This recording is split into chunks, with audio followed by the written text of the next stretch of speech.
Here's a question we have. Came in over the internet. Hello, Sunim.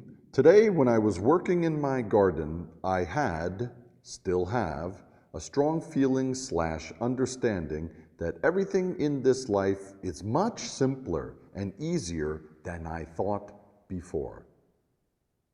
When you are hungry, eat. When you are tired, sleep.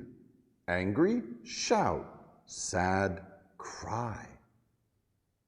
All different types of spiritual teachings make one thing. The thought that I must, for example, to get up at 5 o'clock, to meditate, not to eat meat, must be this and that. And when I go deeper into Zen, I get very tensed and I always think what I should do, where I should look. I had a strong feeling today that getting up every morning and having a feeling of 0 is enough. And what we must is already in us. Body knows that and performs it automatically. Like feeding yourself and family, going to work, answering to the person who talks to you. When you are afraid of something, just use your thoughts to cheat the thinking and give them funny movie, or chat with a friend or psychologist. When I think about any teaching, it seems so funny to me. And to go to retreat for a half of the year to attain what? I don't know anymore. What is that? With all respect to you. Interesting question. It's a set of different kinds of questions and observations strung together in a meandering line. But there's kind of a point or a set of points here. So let's go through this. It would be helpful for this kind of thing to, since it's not a single issue, but rather several. Yeah, okay, so when I had this, life is simple and easy, I thought, when you're hungry, eat. When you're tired, sleep. When you're angry, shout. When you're sad, cry. All the types of spiritual teachings make one thing.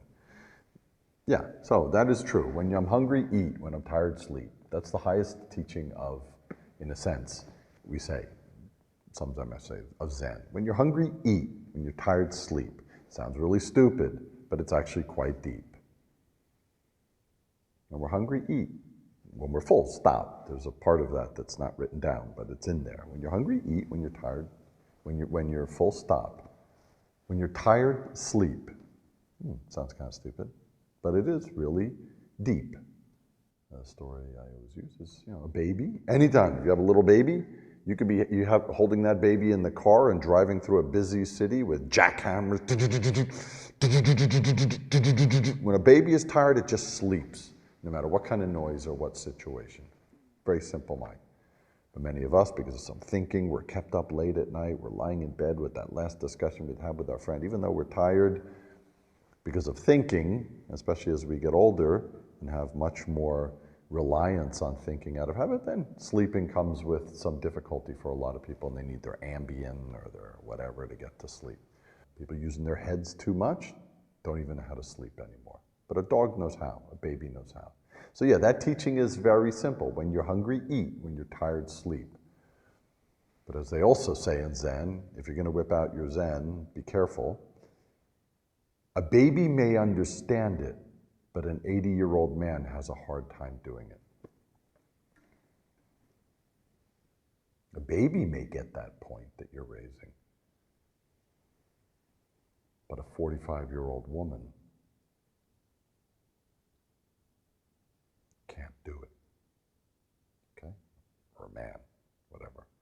So yeah, understanding that point is one thing, but can you do it day to day? Whatever your condition, whatever your situation, that is Zen. It's not understanding that point. Yeah, when I'm hungry, when I'm tired, sleep, so why sit?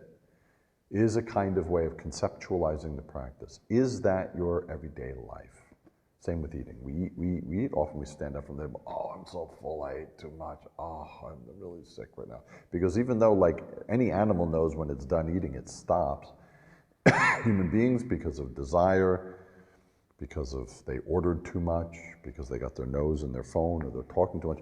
They're not seeing what's happening with the mind-body relationship, and they're eating and eating and eating and eating and eating, and it's made them, when they've gotten the message, remember our message goes from our stomach to our head a little bit delayed, so they'll keep eating past the point, they don't get the subtle message, boom, they're overfull.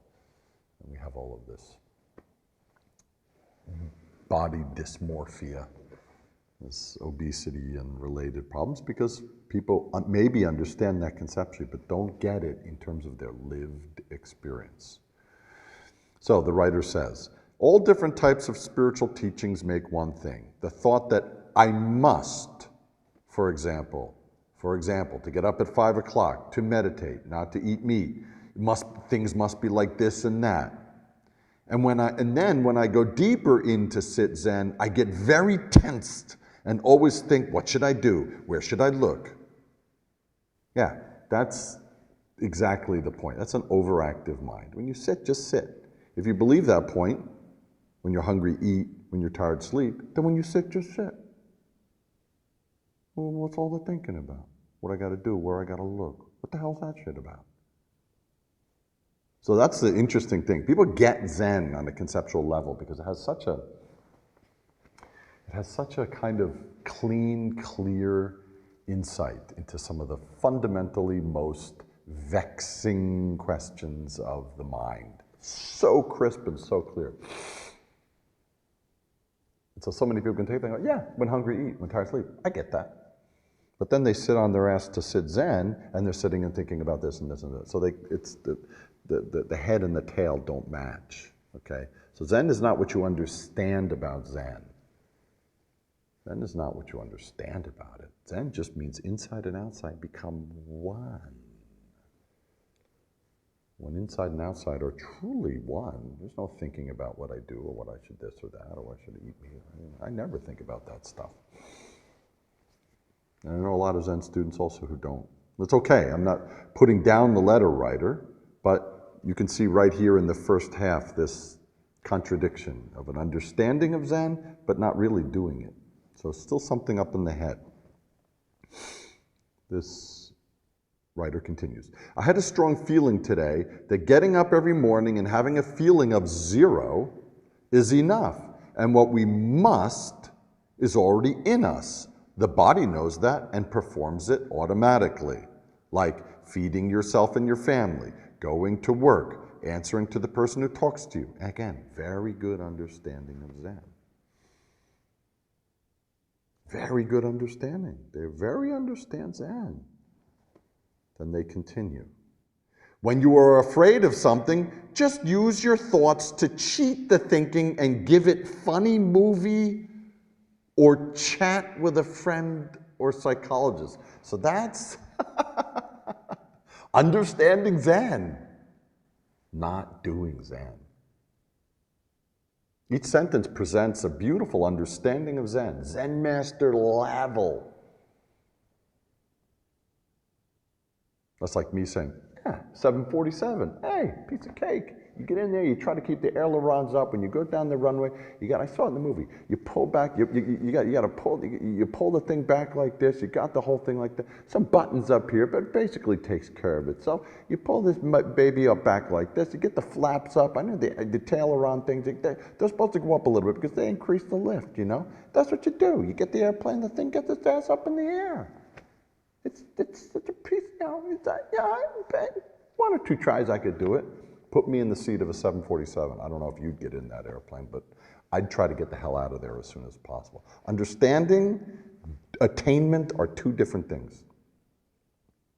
Understanding and attainment. So no problem with this letter writer. So many of us are like this. So understanding is not true attainment. But Zen, it's so tricky for people because it's so crisp and so clear. It doesn't require a lot of detailed analysis. So this whole thing. When you're afraid of something, just use your thoughts to cheat the thinking and give it a funny movie or chat with a friend or psychologist. Yeah, that's a really dangerous thought to have. just between you and me. Letter writer, if you're watching. That's a really dangerous thought to have. To be able to so get it about Zen, and there's a kind of a cynicism in that, if we may.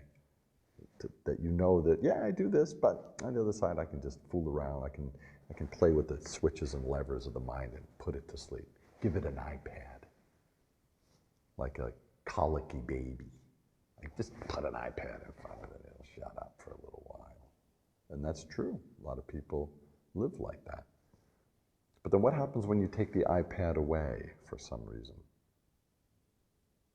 What do you do with that mind when the iPad that you would give it is not available? That's not. Now we're not talking about anything having to do with Zen anymore. This is merely conceptual understanding of Zen. And I would say a somewhat dangerous one, but they're writing a letter, so this is a really good sign. They're writing a letter, they're putting it out there, so they already get it in a sense. And we all can be like this. So many of us can be like this. It's not a unique expression. We get it in a sense that, you know, I know that there can be a game to it. I can jig this situation a certain way, but some part of me suspects that that's not all to what I'm seeing. So this is good to have written it down, to have exposed oneself to the possibility that, yeah, I kind of get it figured out, but maybe I'm not seeing it completely.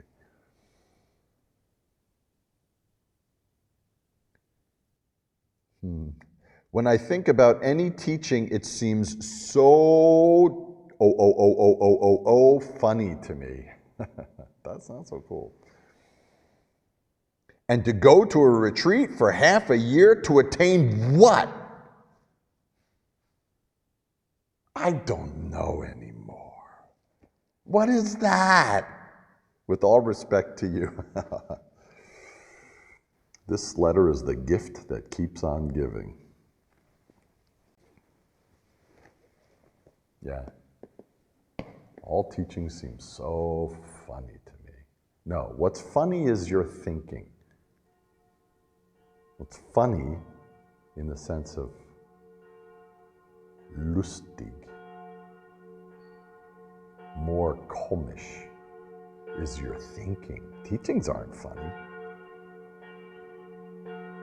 Teachings are the sound of that bell outside right now.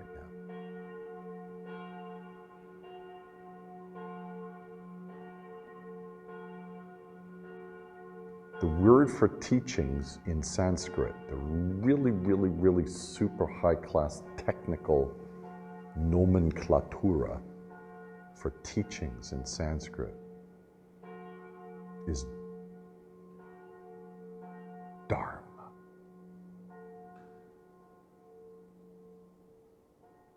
And dharma means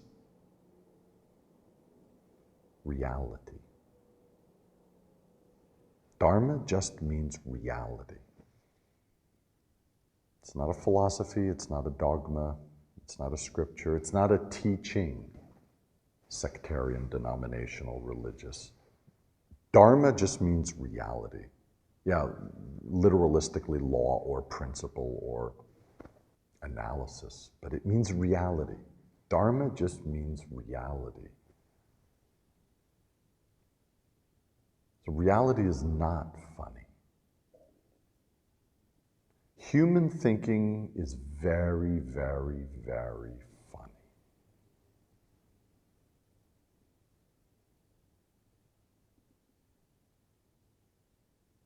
Not really in a great way.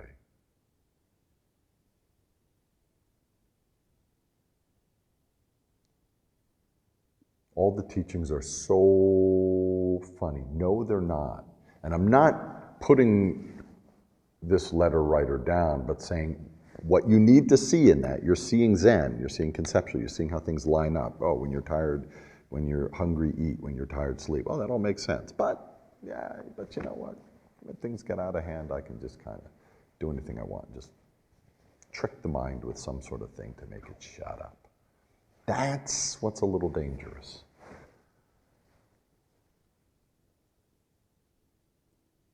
A little dangerous for your practice too, to have it all figured out.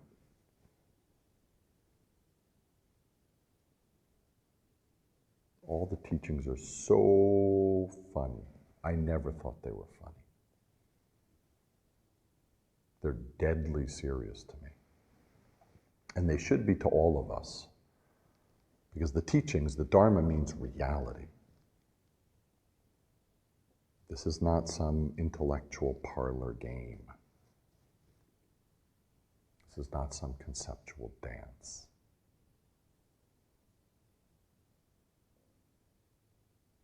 So if you sit down on the cushion and you're still thinking, what should I do? I must do it this way, I must do this, I must do that. That's okay.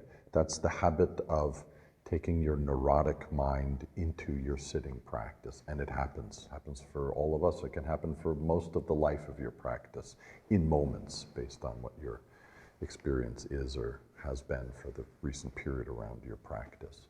But that also just becomes something you let go of. And as you let go and let go and let go, that neurotic over-involvement in the act of sitting quietly and observing reality, it goes on, just like that bell sound appeared and now is no more outside. It's just a detail of your experience. You just let it pass. But to be so overwhelmed or to be so moved by that, that you then think sitting is a problem, which is what I detect in this letter more than anything, not as a put down, but that the letter writer finds that when they sit, the neurosis of what they do with their life and their job and their relationship, which is to overthink and to over kind of mangle a situation or an understanding, is still operating during the sitting. And they find, yeah, so then I just go out and Zen teachings say when you're hungry, eat, when you're tired, sleep. So I just give this is all. Anyway, what does it do anyway? I mean, I'm just down there doing all this manipulation. So I just go out there and, live a life without any kind of dedicated. Why get up at 5 in the morning and have a clear sense of this, have a sense of that? It just makes me a little crazy. Yeah, because you're like that about all things. It's okay. Many of us are. It's okay. Part of practice is seeing that. If you can write that letter, boy, you're 80% ahead of most people in this world.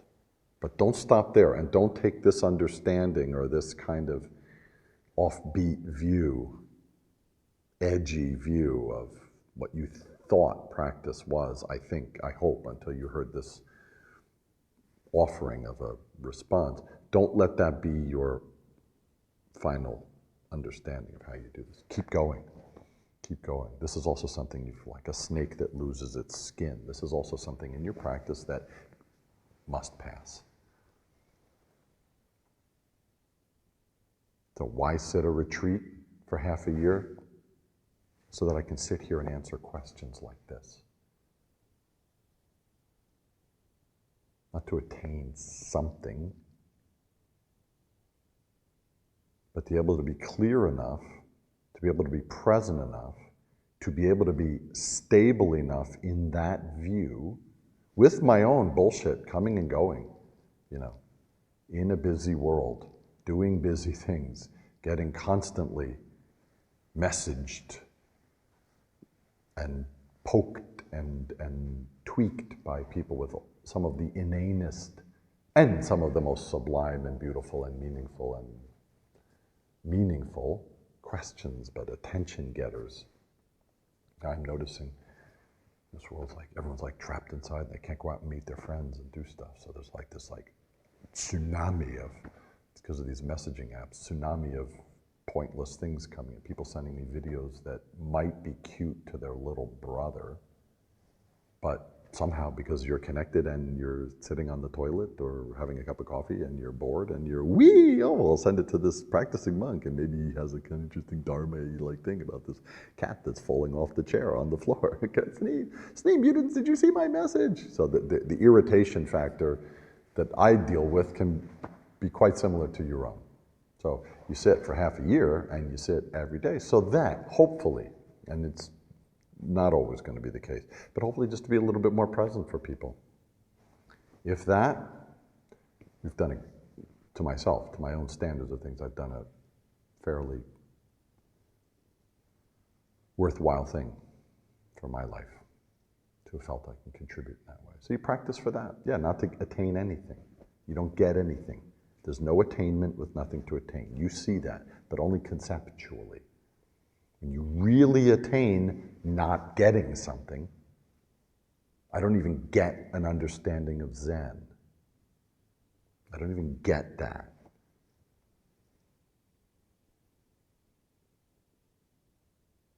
I do it to be able to be a little bit more aware and awake for other people. A little bit more. It's not always by much. So why practice? Why do half a year retreat? Yeah, it's a mistake already. We are already complete.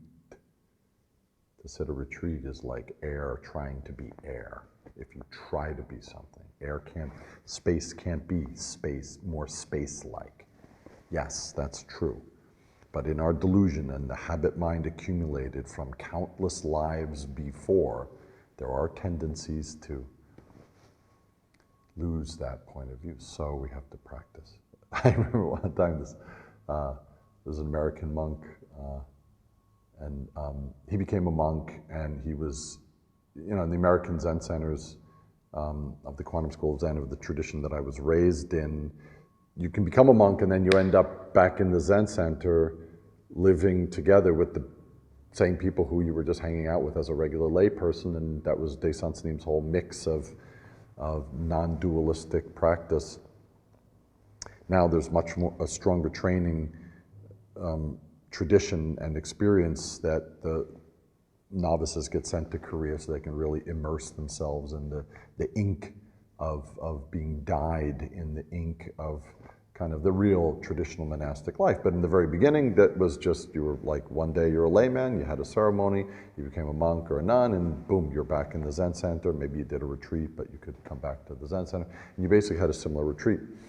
So one monk who was particularly challenged by social interactions, he was having a hard time dealing with needing to socialize while in the Zen Center and trying to keep his meditation practice a little bit stable, because in the beginning there must be a little separation, like any plant that is potted, it has to be a little separate from the other things while it gets its roots deep. So he was trying to keep silence, and people were asking, why are you keeping silence? Why are you keeping silence? Why are you keeping silence? And he was really frustrated by needing to answer this question of why he wanted to keep silence in the Zen Center to do his practice.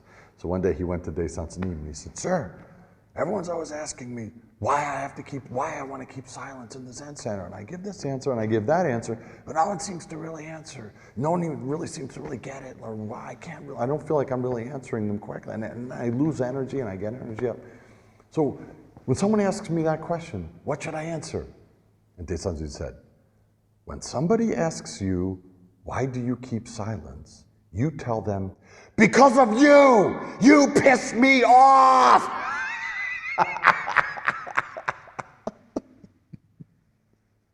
They said, then nobody will ever ask you that question again. It was great. The monk said that, would say that to people. Because of you piss me off. And then people, oh my God, okay, you're a little weird. I'm going to stay away from you. Yeah, so why do we do this? Why do we do retreat 6 months a year? Yeah, because of samsara. Samsara pisses me off. And hopefully in that shell of mistaken, and it is a mistake to do a retreat. It's a mistake to wake up every morning. We're already complete. It's a mistake to have this clothing. This picture's a mistake. The Zen Center is a mistake. Having a temple is a big mistake. I mentioned Buddha. Mentioning Buddha is like dumping shit on your own head, says the old saying of Zen. But human beings have sickness, so medicine is necessary. Medicine is a mistake in this world.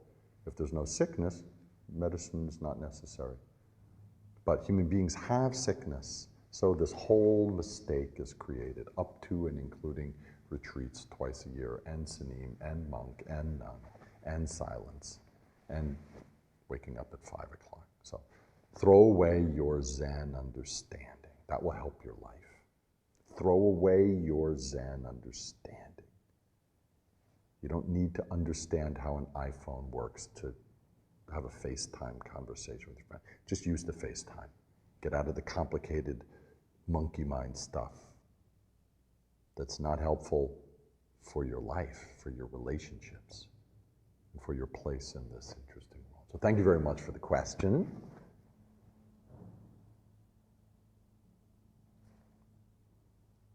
Let go of the mind that produced it. Just return to what am I?